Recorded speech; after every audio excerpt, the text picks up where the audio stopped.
샬롬 삼국지 2권 7번째. 엄포의 효과를 한층 높이려는 수작이었다. 또 하루는 이런 일도 있었다. 그날은 궁궐 안 성대에서 술자리를 벌였다.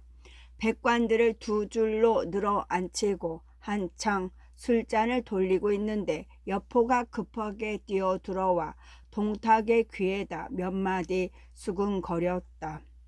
듣고 있던 동탁이 대수롭지 않다는 듯 피식 웃으며 중얼거렸다. 응, 그렇단 말이지.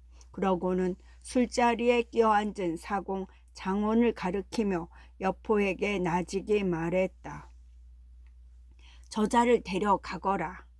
그러자 여포는 당 위로 올라가 사공 장원을 왁삭스레 끌어냈다. 까닭은 알 수 없지만 장원이 새파랗게 질린 얼굴로 여포에게 끌려가는 모습에 백관들은 모두 가슴이 절렁했다.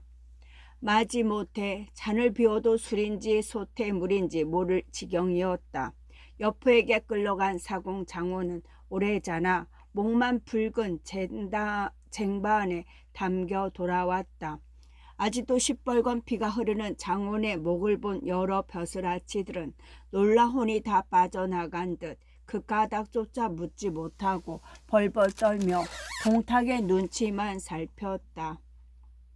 그걸 즐기듯 살피고 있던 동탁이 이윽고 만족하는 듯한 웃음과 함께 입을 열었다. 제공들은 놀라지 마시오. 장원이 원술과 한 끈으로 이어져 몰래 나를 해하고자 하였소. 사람을 시켜 원술에게 보낸 밀서가 잘못하여 내 아들 봉선의 손에 들어가는 바람에 일이 드러난 것이외다. 역적의 목을 벤 것은 그런 까닭이 있어서이니 무고한 공들은 놀라거나 두려워할 필요가 없소. 너무도 조용하고 부드러워 오히려 듣는 사람을 질리게 만드는 목소리였다. 그 자리에 있던 벼슬아치는 하나같이 더 이상 자세한 까닭을 계물을 염두도 내지 못하고 술잔만 비우다가 동탁이 미온성으로 돌아간 뒤에야 말없이 쫓기듯 흩어졌다. 살펴보면 동탁이 자신의 권력 유지를 위해 즐겨 사용한 수단은 공포였고 그의 통치는 이른바 공포 정치인 셈이었다. 하지만 백성들을 위압하고 적대 세력을 꺾는 데에 그 어떤 수단보다 빠르고 확실한 효과가 있는 것에 못지않게 계속되기 어렵고 결말이 위험한 것이 또한 공포 정치이다. 공포 정치가 계속되기 어렵다는 것은 인간의 감각이 가진 마비란 특성 때문이다. 다른 감각과 마찬가지로 공포감도 거듭되면 마비되게 마련이다. 따라서 공포를 수단으로 이용하려는 쪽은 거듭될수록 보다 강력한 자극을 줄 수 있는 걸 개발해야 하는데 그것은 다만 보다 잔혹해지고 야만스러워지는 길뿐이다. 그러나 그 방법은 이미 공포감에 마비된 이들에게는 효과가 없이 이용하는 쪽만 광란적인 과학 심리로 몰아넣어 적대 세력에겐 한층 설득력 있는 대명분을 무기로 주는 결과밖에 되지 않는다는데 공포 정치의 한계가 있다. 공포 정치의 결말이 한심스럽다는 것은 언제나 공포 정치가 비극적으로 끝난다는 데 있다. 정당한 승계가 아닌 권력의 상실은 대개 비극적이긴 하지만 공포 정치의 종말처럼 극단적이지는 않다. 그 주인공은 바로 자신이 사용한 잔혹하고 야만적인 수단에 의해 무대에서 굴러떨어지기 때문이다. 역사에서는 아주 희귀한 예로 비극적인 결말을 모면한 경우가 있지만 그 행운이란 것도 결국은 죽음이란 자연의 비극적 결말이 적대 세력이나 더 참을 수 없는 격분한 민중들의 통해 보복을 앞당겨 대신한 것에 지나지 않는다. 그런 면에서는 동탁도 크게 다르지 않았다. 겉보기에는 동탁이 휘두르는 공포란 절권에 질려 있는 것 같았지만 그가 틀어잡고 있는 조정에서도 이미 마비의 증상과 아울러 더 참을 수 없다는 격분의 분위기가 일고 있었다. 그 대표격인 사람이 바로 사도 왕윤이었다. 왕윤은 자가자사로 대원군 기땅에서 나고 자랐다. 어려서부터 절이를 숭상하고 공명의 뜻을 두어 학문에 전심하였으나 특히 불의를 참지 못하는 대쪽 같은 성품으로 맑은 이름을 얻었다. 아직 이름 없는 굴리로 있던 19살 때의 일이었다. 환관인 조진이란 자가 탐욕과 횡포가 심하여 현에 큰 근심거리였지만 그때만 해도 환관들의 세상이라 아무도 감히 손대지 못하고 있었다. 그런데 왕윤이 겁없이 조진을 잡아다 죽여버렸다. 그러자 조진의 형제들이 가만히 있지 않았다. 다른 환관들의 도움을 입어 영제에게 왕윤이 무고한 조진을 죽였다고 잠소하니 환관들의 말이라면 공을 바치라 해도 믿던 영제는 크게 노했다. 곧 태수 유질에게 명하여 왕윤을 가두고 죄를 가려 죽이게 했다. 그때 왕윤은 다행히 죽음을 면하였으나 곧 3년을 옥살이 하고서야 고향으로 돌아갈 수 있었다. 또 한 번은 이런 일이 있었다. 그뒤 다시 굴리로 나갔는데 모시는 태수 왕구가 노블이란 이름도 공도 없는 인물을 중히 쓰려 했다. 강직한 왕윤이 그걸 보고 있을 리 없었다. 험한 얼굴과 심한 말로 그 그릇됨을 따지니 왕구는 크게 성이나 그를 죽이려 했다. 다행히 이웃군의 태수가 듣고 왕윤을 구했는데 그로 인해 왕윤의 이름은 널리 알려졌다. 왕윤의 그 같은 성품은 조정으로 돌아간 뒤에도 변함이 없었다. 예주 자사로 황건적 토벌에 나갔다가 십상시인 봉서, 장양 등이 황건적과 내통한 것을 알아낸 것도 그였으며 그들을 벌하자고 주장하다가 오히려 참소를 입어 옥살이까지 하기도 했다. 지난번 조조를 시켜 동탁을 찌르다 실패한 것도 마찬가지로 이해될 수 있으리라. 사공 장원이 참혹하게 죽음을 당하던 날도 왕윤은 그 자리에 있었다. 동탁의 위세에 눌리어 한번 따져 물어보지도 못하고 집으로 돌아왔으나 그날 지낸 일을 생각할수록 기가 막혔다. 삼공의 하나인 사공의 목을 쟁반에 담아 술자리에 내놓은 동탁의 방자함과 잔혹함을 더는 용서할 수 없는 일이라 여겼다. 그러나 분하고 원통한 것은 마음뿐 동탁을 죽일 마땅한 계책을 떠오르지 않았다. 계책은 떠오르지 않았다. 답답함을 이기지 못하고 방을 나선 왕윤이 지팡이를 끌고 뒷뜰을 거닐기 시작했다. 밤이 깊고 달이 높이 뜨도록 궁리를 해보았지만 방 안에서 떠오르지 않던 묘안이 뒷뜰을 거닌다고 솟아날 리 없었다. 밤과 함께 시름만 깊어갈 뿐이었다.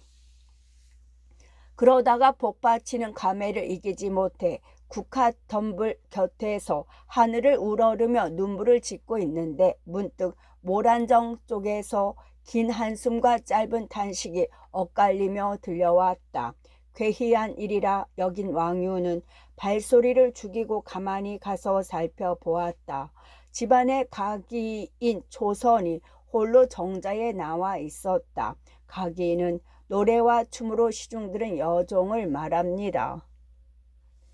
초선은 어려서부터 왕윤의 집으로 뽑혀와 노래와 춤을 익혔는데 16살인 그 무렵에는 그 재주와 아울러 아름다움도 뛰어난 가기로 자라 있었다. 왕윤은 특히 그런 초선을 사랑하여 친딸 못지않게 대했고 초선 또한 왕윤을 나비처럼 우러르고 따랐다. 전한 것이 무슨 사사로운 정의에 취해 이토록 요사스런 짓거리냐. 한참이나 초선의 한숨과 단식을 듣고 있던 왕윤이 소리 높여 꾸짖었다. 평소에 아끼던 초선이었지만 편치 않은 심기로 들으니 모두가 정인을 그리는 소리로만 느껴져 버럭 역정이 인가닥이었다. 전한 계집이 어찌 사사로운 정이 있겠습니까? 초선이 깜짝 놀라며 황급히 무릎을 꿇고 말했다. 왕윤이 달빛에 의지해 보니 아리따운 아미의 한 가닥 수심이 어렸으나 사된 기운은 보이지 않았다. 그제서야 왕윤은 조금 목소리를 부드럽게 하며 물었다. 사사로운 정이 없다면 어찌하여 이토록 밤이 깊은데 긴 탄식에 잠겨 있느냐. 용납하여 주신다면 감히 아뢰겠습니다. 진작부터 아뢰고자 하였으나 때를 만나지 못해 가슴 깊이 감추고 지내온 말이옵니다. 초선이 문득 옷깃을 여미며 진정이 가득 담긴 목소리로 대답했다. 왕유는 심상치 않은 일이라 여겨 재촉했다. 그게 무엇인지는 모르나 숨기지 말고 사실대로 말해보아라. 조선이 고요한 목소리로 입을 열었다. 저는 일찍부터 대인의 은혜를 입어 이 몸이 기름을 받았을 뿐만 아니라 노래와 춤이며 예의 범절까지 크신 가르침을 들었습니다. 나은이도 부모지만 기르시니 또한 부모란 말이 있으나 제가 대인께 입은 은혜는 실로 견줄 때를 찾지 못하겠습니다. 뼈와 살이 부서져 가루가 된다 한들 그 은혜의 만에 하나라도 갚을 수 있겠습니까?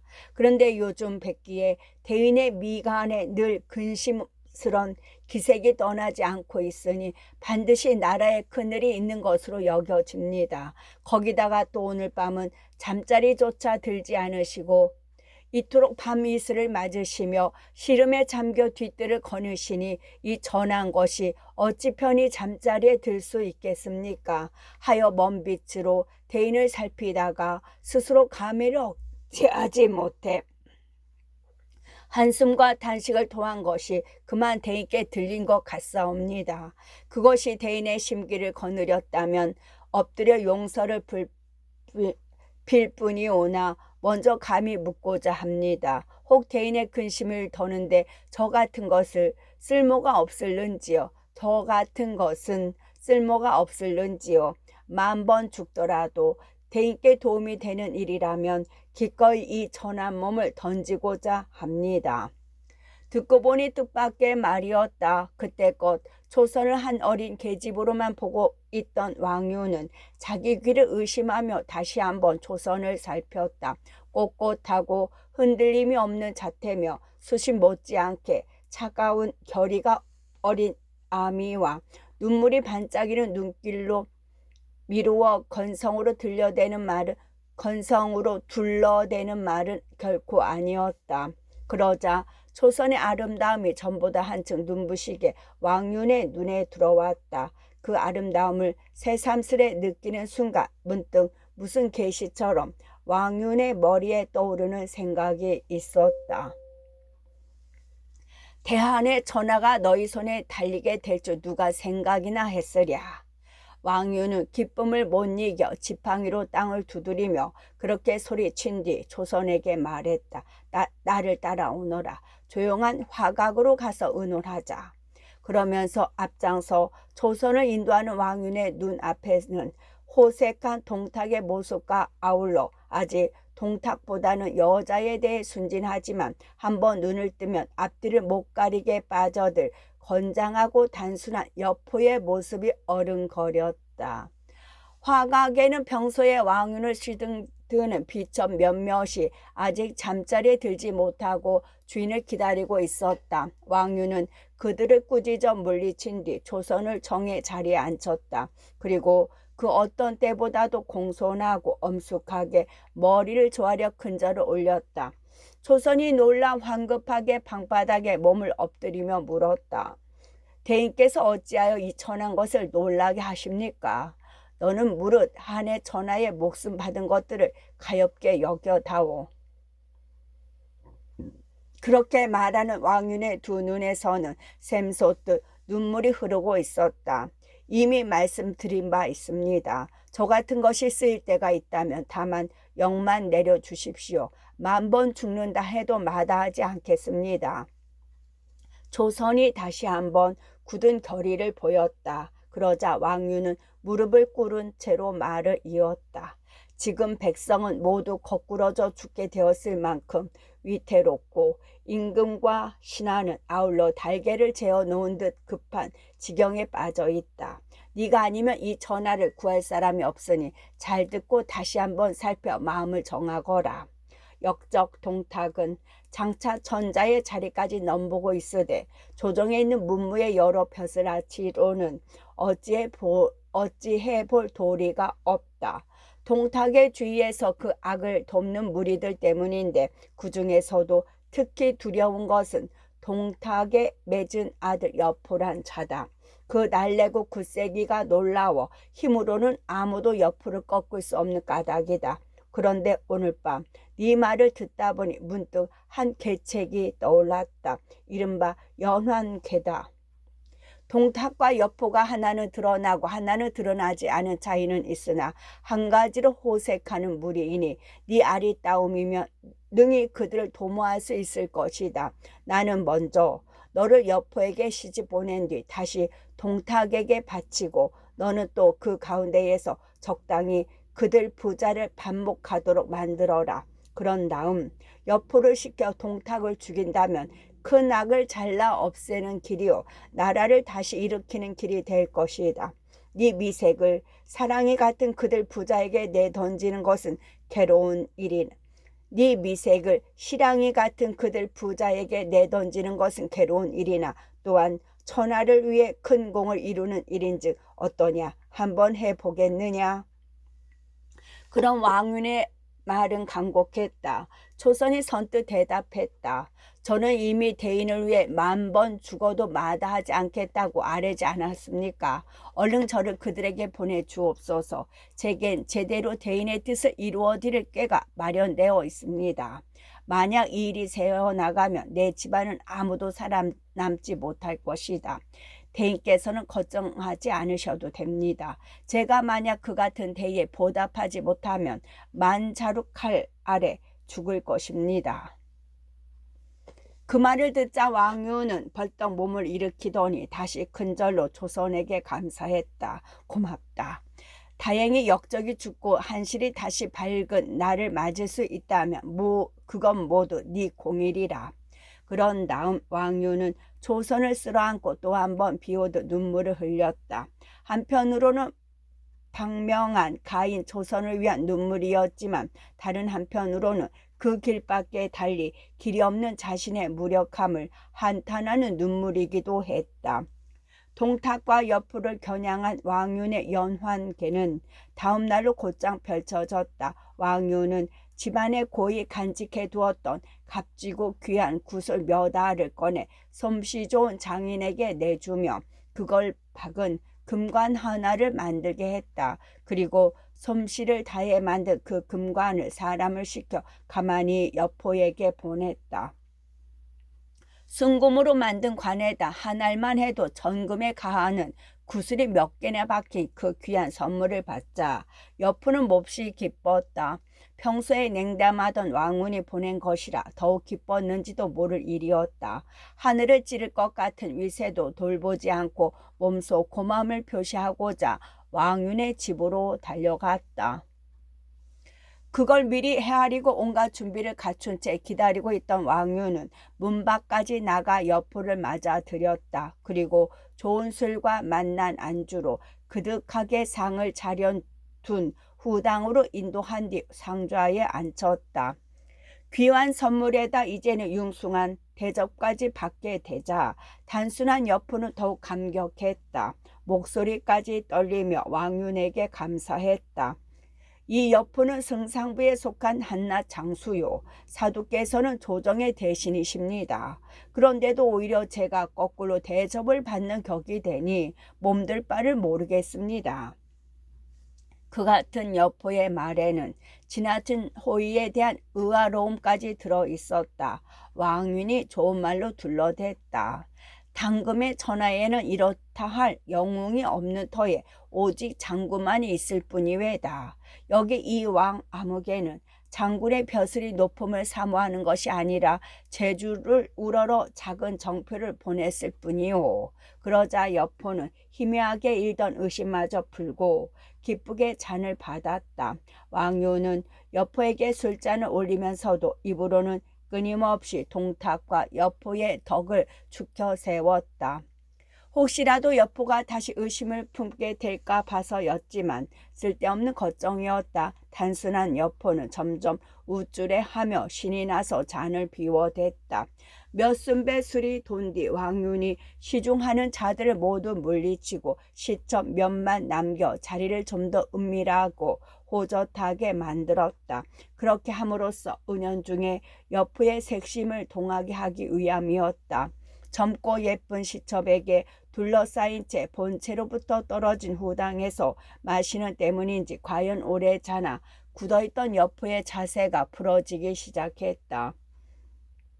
제법 십첩들을 희롱까지 해가며 번갈아 권하는 대로 거리낌 없이 마셔대는 것이었다. 그렇게 하여 여포의 남다른 주량이 반쯤 찼다 싶을 때 왕유는 다시 분위기를 바꾸었다. 십처들마저 물러가게 하고는 그중 하나에게 넌지시 말했다. 가거든 내 딸 초선이를 들여보내라. 아비가 부른다고 하면 수줍어 피하지는 않을 것이다.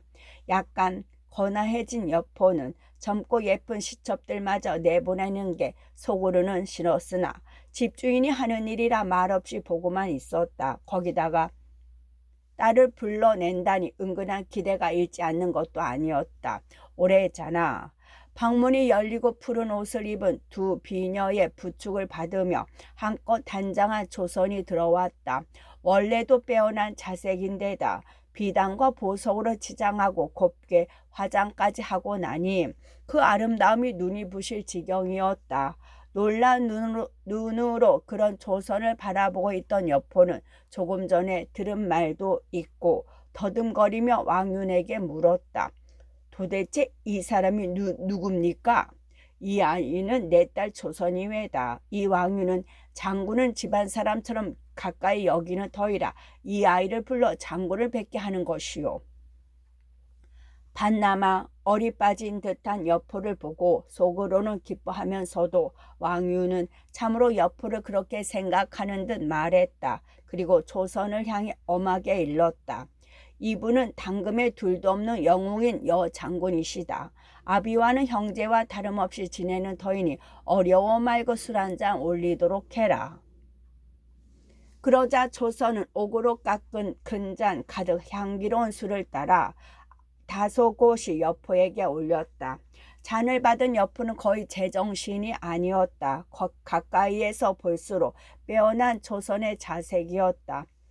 초속달 같은 눈썹과 가을물처럼 맑고 찬 눈, 상아로 깎은 듯 오뚝한 콧날에 복사꽃이 도는 볼, 그리고 붉은 꽃잎 사이로 보일 듯 말 듯하는 희고 가지런한 지하, 실로 미인을 형용하는 고금의 비율을 한 군데 모아놓은 듯한 얼굴이요 자태였다. 넋 나간 듯한 여포의 꼴을 보고 왕유는 거짓으로 취한 체하여 조선에게 말했다. 올해 장군을 모시고 함께 술잔을 나누도록 하여라. 실로 우리 전 집안이 이분의 두터운 정에 기대고 있다고 해도 지나친 말은 아니니라.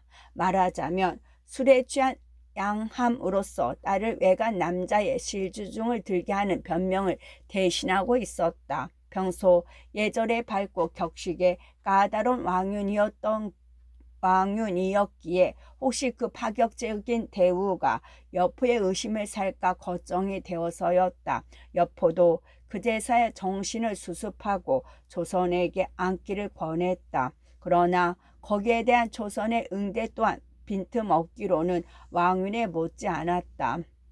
이미 그의 바치기로 작정된 몸이지만 가볍고 천하게 보이지는 않으려 했다. 아비의 그 같은 분부가 부당하는 듯 맑고 고운 눈을 들어 짐짓 가볍게 왕윤을 흘기고는 돌아서 나가려 했다.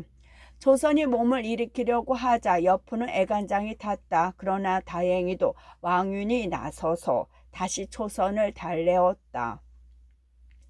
장군은 나와 가장 가까운 벗이나 다름이 없다. 곁에 앉는다고 아니 될 일이 무엇에 있겠느냐. 마치 여포의 급한 마음을 읽기라도 한 듯한 왕윤이 말했다. 그러자 초선도 못 이긴 채 자리에 앉았으나 여포 쪽이 아니라 왕윤 곁이었다. 그 같은 초선의 몸가짐은 더욱 여포의 마음을 사로잡았다. 건성으로 술을 마시기는 해도 눈은 잠시도 초선을 떠나지 않았다. 금세 떠나갈 듯 다가오는 초선에게서 느껴지는 양가의 규수다운 몸가짐이 거칠게 살아온 무부에게는 그녀의 눈부신 아름다움 못지않게 고혹적이었다. 그만하면 여포와의 일은 거지반 이루어진 것이나 다름없었다. 하지만 왕윤은 다시 몇 순배 술잔이 오가도록 뜸을 들인 뒤에야 천천히 입을 열었다. 나는 이 아이를 장군의 첩으로 보낼까 합니다만 장군께서 받아들이실지 모르겠소이다. 이 몸이 늙어가니 누구에겐가 맡겨야 할 터이나 내가 마음 놓고 눈 감을 수 있는 길은 장군께서 거둬주시는 것뿐 이외다. 옆으로서는 자기 귀가 의심스러울 정도로 기쁜 말이었다. 그리하여 왕윤이 진심으로 말하고 있다는 걸 알아차리자마자 여포는 벌떡 자리에서 일어나 두 손을 모으며 소리쳤다. 만약 그렇게만 된다면 이 여포는 사도께 마땅히 개나 말이 주인에게 그러하듯 힘을 다해 은혜에 보답하겠습니다. 하도 기쁜 나머지 당금 전하에서 동탁에 다음 가는 자로서의 재신도 있고 하는 말이었다. 원 별말씀을 장군께서 거두어 주시겠다니 오히려 이 왕 아무개의 광영 이외다. 그럼 가까운 날 길이를 골라 이 아이를 장군의 부중으로 보내드리겠습니다. 왕윤이 정말로 고마운 듯 그렇게 말했다. 여포는 기쁜 나머지 정신까지 아득했다. 그도 그럴 것이 몸은 비록 후에 자리에 올랐으나 여자에 대해서는 아직 그리 능숙한 편이 못 되었다. 한참을 허둥대다가 간신히 눈길을 모아 머지않아 가슴에 품게 될 조선을 바라보았다. 마주보는 조선의 눈길 역시 앞서와는 달리 은은한 추파를 띠고 있었다. 그렇게 되자 술자리는 한층 무르익었다. 조선에게 넋을 잃은 여포는 지난 무용담을 자랑하며 말술로 호기를 부렸다. 마음 같아서는 그날 밤 안으로 당장 초선을 품고 싶었다. 그러나 미리 세워둔 왕윤의 계책은 그걸 허락하지 않았다. 원래는 장군을 이곳에서 하룻밤 묵어가게 했으면 좋겠소만 동태사께서 의심하실까 두렵소이다. 뒷날을 기약하고 오늘 자리는 이만 파는 게 옳겠소. 밤이 깊자 왕윤이 문득 그렇게 말하며 술상을 거두게 했다. 여포는 아직 돌아가기 서운했으나 어쩔 수 없었다. 취한 몸을 간신히 가다듬으며 왕윤에게 두 번, 세 번 절하여 고마움을 표하고는 승상부로 돌아갔다. 조선을 앞세워 여포의 마음을 사로잡는데 성공한 왕윤은 다시 동탁에게 손을 뻗쳤다. 여포가 다녀간 지 며칠 뒤의 일이었다. 조당에 들어갔다 마침 동탁 홀로 있는 걸 본 왕윤은 땅에 엎드려 절하며 은근한 목소리로 정했다.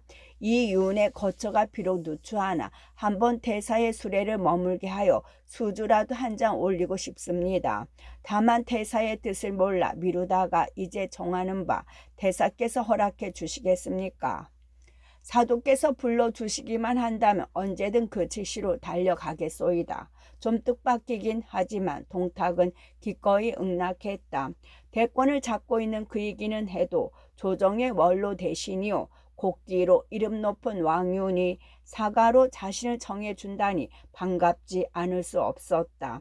어딘가 왕윤이 자신에게 저기를 품고 있는 듯한 느낌이 없던 것은 아니었으나 감히 자신을 상대로 무슨 큰 음모를 꾸민 위인이라고는 생각되지 않았다. 그보다는 오히려 이제는 올곧기로 이름난 왕윤마저 몸을 굽혀 자신에게 가까워지려 한다는 지레 짐작으로 흐뭇해했다. 생각보다 쉽게 동탁의 응낙을 받은 왕윤은 그 자리에서 이튿날로 그를 정했다. 그리고 돌아오기 바쁘게 동탁을 맞을 채비에 들어갔다. 황제의 어가라도 거기에 있을 듯한 법석이었다. 대청의 근상을 버리되 물과 묻에서 나는 온갖 맛나고 값진 음식을 빠뜨리지 않았고 그 가운데 특히 동탁을 위해 높은 자리를 마련했다. 집 안팎으로 화려한 장막을 들이우는가 하면 마당은 수놓은 비단으로 덮었다. 그러나 더욱 동탁을 흐뭇하게 한 것은 그를 맞은 왕윤의 태도였다. 이튿날 정오 약속대로 동탁의 수레가 이르자 왕윤은 조복을 갖추고 마중을 나가 2번 절하고 서서 기다렸다. 그리고 갑사 100여 명을 거느린 동탁이 수레에서 내려 집 안으로 들어선 뒤에도 왕윤은 여전히 당 아래 머물러 있었다. 미리 마련해둔 자리에 앉은 동탁에게 2줄로 늘어선 갑사들 끝에서 다시 공손하게 절을 올리는 왕윤의 태도는 손님을 맞는 주인이라기보다는 임금을 맞아들이는 신하에 가까웠다. 사도께서도 당으로 오르시오. 동탁이 흐뭇해서 그렇게 권했다. 그러나 마지못해 좌우의 부축을 받아 동탁의 곁에 앉은 왕윤은 여전히 송구스러운 얼굴이었다. 동탁이 기뻐할 칭송 한마디를 잊지 않았다. 대사의 성덕이 크고 높으니 이윤 주공인들 대사께 미칠 수 있겠습니까? 분부가 지엄하여 감히 나란히 앉기는 하나 어디다 손발을 두어야 할지조차 모르겠습니다. 그 말에 동탁은 더욱 기뻤다. 예전에 의심 많고 날카롭던 그였다면 왕윤의 그 같은 표변이 이상하게 느껴졌으련만 계속되는 성공에 취한 그라 그 말을 왕윤의 진심으로만 받아들였다. 가만히 살피면 동탁의 그 같은 방심은 별로 이상한 것도 없다. 그가 처음 낙양으로 군사를 이끌고 들어갔을 때만 해도 조정은 그를 무슨 사나운 짐승이나 더러운 물건 보듯 하는 무리로 가득 차 있었다. 어떤 자는 대의를 코에 걸고 저항했으며 어떤 자는 지조와 절개를 소리 높여 외치며 벼슬을 떠나갔다. 어떤 자는 그가 변방의 농군 자식이라 경멸했고 어떤 자는 그가 학문 없는 무장이라 외면했다. 그러나 그로부터 3년 후 그의 권세가 점차 확고해지면서 동탁은 너무도 자주 그리고 쉽게 그들이 자신에게 굴복하는 것을 보아왔다. 아직 대세가 결정되기 전에는 을을 위해 당장이라도 목숨을 내놓을 것 같던 자들도 한번 동탁의 전하가 되자 서량에서 데리고 온 부하들보다도 더 비굴하게 따랐고 소리 높이 지조와 절개를 내세우던 자들도 웬만한 벼슬자리 하나면 감격에 찬 얼굴로 달려와 무릎을 꿇었다. 가문이나 학식을 내세우던 자들도 마찬가지여서 동탁은 종종 그들의 비판이나 저항이라는 것이 동탁에게 팔리 자신의 값을 높이기 위한 술수나 아니었던가 의심이 갈 정도였다.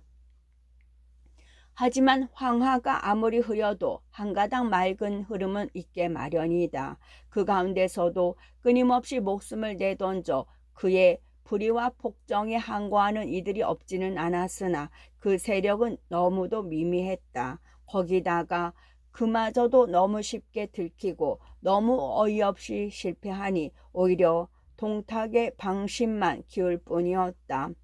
왕윤의 거짓 아첨은 바로 그런 동탁의 허점을 겨냥하고 있었다. 기분이 좋아진 동탁이 내리는 술을 받으며 왕윤은 거듭 마음에도 없는 치하와 공경의 말을 하여 그를 더욱 기쁘게 했다. 향기로운 술과 중귀한 안주는 줄을 이어 날라져 오고 사죽은 세상에 다시 없는 사죽은 검은고와 피리, 검은고와 피리는 세상에 다시 없는 경사를 만났다는 듯 자지러졌다. 그리하여 날이 저물고 동탁도 거나해지자 왕윤이 문득 낯빛을 고치며 가만히 동탁을 후당으로 정했다. 대사께 긴히 드릴 말씀이 있습니다. 취한 중에도 소매를 끄는 왕윤의 표정에 은밀함을 원하는 구석이 있는 걸 알아본 동탁은 호위하던 갑사들까지 물리치고 후당으로 따라 들어갔다. 거기서 왕유는 다시 한 차례 동탁을 죽여 세운 뒤 갑자기 목소리를 낮추며 말했다. 제가 젊을 때부터 전문 보는 법을 익혀온 터라 나이살이나 먹은 이제는 좀 알 듯도 합니다. 요즘 밤마다 하늘의 상을 살펴본 바 한나라의 기수는 이미 닿은 듯 했습니다. 그런데 지금 태사의 공덕은 천하에 떨치니 순이 요를 잇고 우가 순을 잇듯 태사께서도 한을 이으셔야 할 것입니다. 실로 하늘과 사람의 뜻에 아울러 합당한 일입니다. 듣고 보니 왕윤의 입에서 나온 말치고는 너무 뜻밖인 데다 내용도 너무 엄청난 것이라 동탁도 잠시 아연한 모양이었다. 한참이나 왕윤을 살피다가 더듬거리며 되물었다. 그게 무슨 말씀이요? 내가 어찌 감히 그걸 바라겠소. 옛부터 도로 무도함을 치고 덕이 없는 자는 덕 있는 이에게 전화를 내어준다는 말이 있습니다. 예로부터 도로 무도함을 치고 덕이 없는 자는 덕 있는 이에게 천하를 내어준다는 말이 있습니다. 바로 태사께서 한을 이으심이에 그에 크게 다르지 않습니다. 어찌 분에 넘치는 일이라 하겠습니까? 왕윤의 목소리까지 가다듬어 다시 동탁을 부추겼다. 표정 또한 조금도 마음에 없는 소리를 하는 사람 같지 않았다. 그제서야 동탁은 활짝 웃으며 말했다.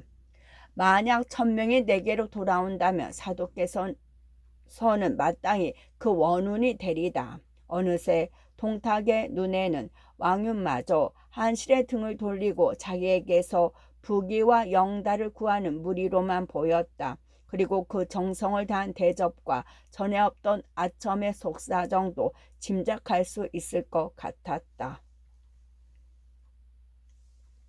왕윤은 거기다 한술 더 떴다. 정말로 당장의 큰 벼슬이라도 얻은 듯 그 같은 동탁의 말 한마디에 허연 머리를 조아려 절하며 감사했다. 동탁은 이미 전자의 자리에라도 오른 기분이었다. 황망한 듯 손을 저으며 겸양을 떨었지만 입은 귀미까지 찢어져 있었다.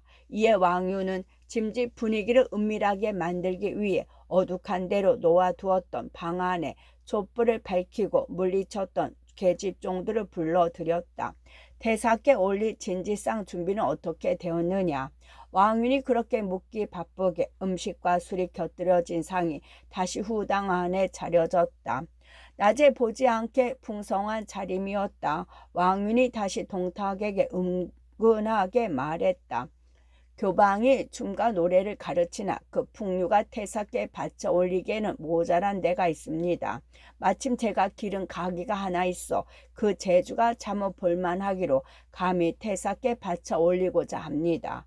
매우 좋은 일이오. 사도께서 그렇게 말씀하시니 더욱 보고 싶구려.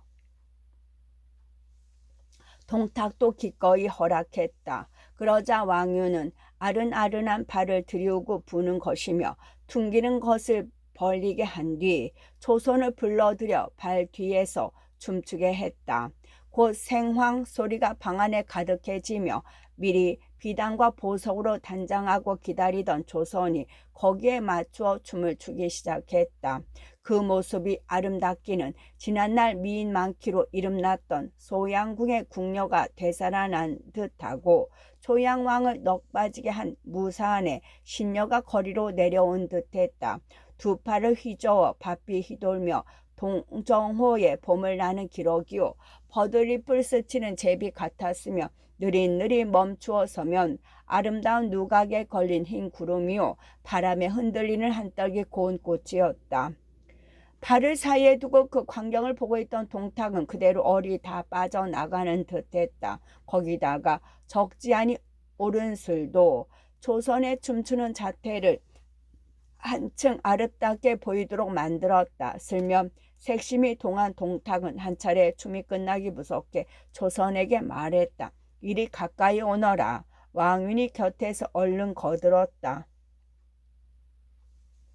태사께서 너를 부르신다. 와서 인사드려라.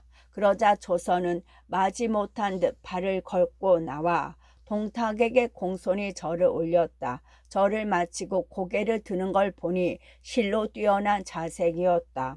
천하의 권세를 오르지 한 지 3년, 미인이라면 궁녀로부터 여염의 아나까지 숱하게 안아본 동탁이었으나 가까이서 한번 조선을 보자 자기는 한 번도 미인을 안아본 적이 없는 사람처럼 느껴졌다. 동탁은 갑자기 말까지 더듬으며 왕위를 돌아보며 물었다. 이 미인이 누구요? 저희 각이 조선입니다. 왕윤이 속으로 쾌재를 부르며 대답했다. 동탁이 거슴츠레한 눈으로 다시 한번 조선을 살피다가 불쑥 왕윤에게 말했다. 각이라면 노래도 할 줄 알겠구려. 한 곡 좀 듣고 싶소이다. 노래도 제법 흉내는 낼 줄 압니다. 태사께서 바라신다면 한마디 불러 올리게 하겠습니다. 왕윤이 그렇게 대답하고 조선에게 일렀다. 태사께서 네 노래를 원하신다. 일신의 광영으로 삼고 재주를 다해 보아라.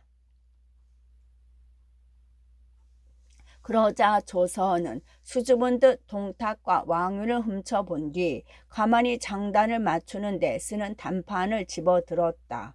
곧 응젠방 옥구슬을 굴리는 듯한 조선의 음성이 방안을 가볍게 떨어 올렸다. 신이 그 모습을 이런 시로 그려냈다.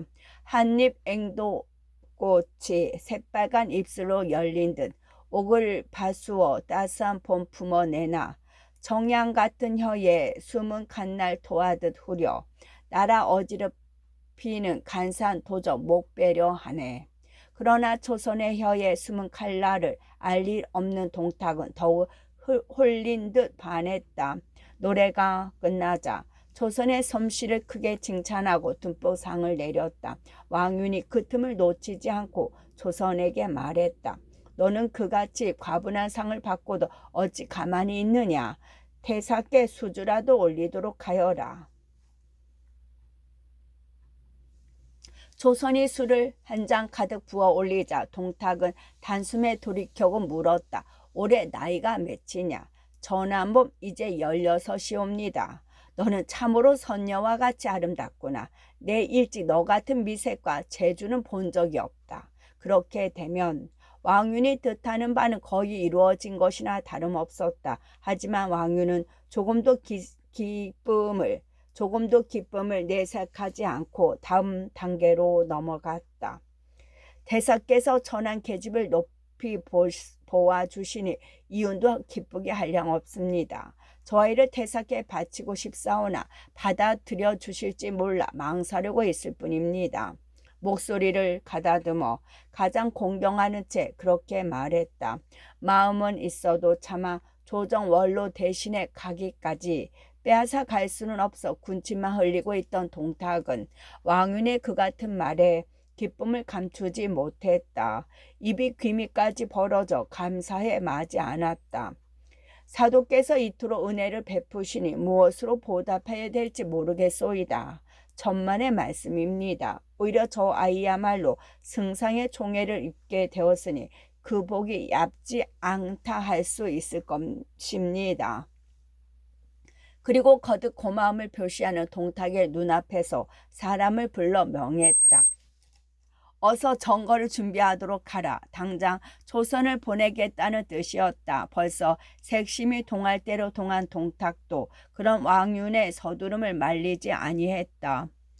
곧 털로 짠 휘장을 들인 호화로운 수레가 준비되고 새로이 단장을 마친 조선이 그 위에 올랐다. 동탁의 승상부로 가기 위함이었다. 조선이 자기의 부중으로 떠나는 걸 보자 동탁은 마음이 급했다. 다시 몇 순배 술이 돌기도 전에 취한 채 돌아갈 채비를 차리게 했다. 얼른 달려가 아리따운 조선을 품을 생각에 왕윤이 듣기 좋은 말도 귀에 들어오지 않을 지경이었다. 나도 이만 돌아가 봐야겠소이다. 오늘의 분에 넘치는 환대 있지 않겠소. 왕윤도 더는 동탁을 잡지 아니했다. 친히 말을 타고 동탁의 수레와 나란히 달려 승상부까지 배웅했다. 왕윤이 동탁과 작별하고 집으로 돌아오는 길이었다. 중간쯤 왔을 때 붉은 등들을 앞세우고 달려오는 인마가 있었다. 왕윤이 놀라 말을 멈추고 바라보니 방천화극을 꼬나든 여포였다. 어둠 속에서도 불이 철철 넘치는 두 눈이며 거친 숨소리로 미루어 분을 이기지 못하는 게 역력했다. 왕사도 이럴 수가 있어. 여포는 왕윤에게 다가오자마자 옷깃을 움켜잡으며 벼락같이 소리쳤다. 까닭을 훤히 알면서도 왕윤은 오히려 이상하다는 듯 여포에게 대물었다. 오누께서 갑자기 무슨 말씀이시오? 이 늙은이가 무엇을 어찌했기에? 아니 어찌게라니? 사람을 놀려도 정도가 있지. 그래 놓고 시치미를 떼는 거요. 여포가 더욱 펄펄 뛰며 소리쳤다. 그러나 왕윤은 정말로 알 수 없다는 표정이었다. 여장군, 그게 무슨 말씀이오? 이 왕 아버개가 장군을 놀렸다니. 우선 까닭부터 말씀해 주시오. 그러자 여포도 이상한 느낌이 든 모양이었다. 한동안 왕윤을 삼키듯 노려보더니 약간 가라앉은 목소리로 말했다. 사도께서는 이미 조선을 내게 주기로 허락하시고 이제 다시 태사께 보내시지 않으셨소. 그래도 사람을 놀리지 않았다고 하시겠소? 끝부분에 와서는 다시 격양되는 여포의 소리였다. 끝.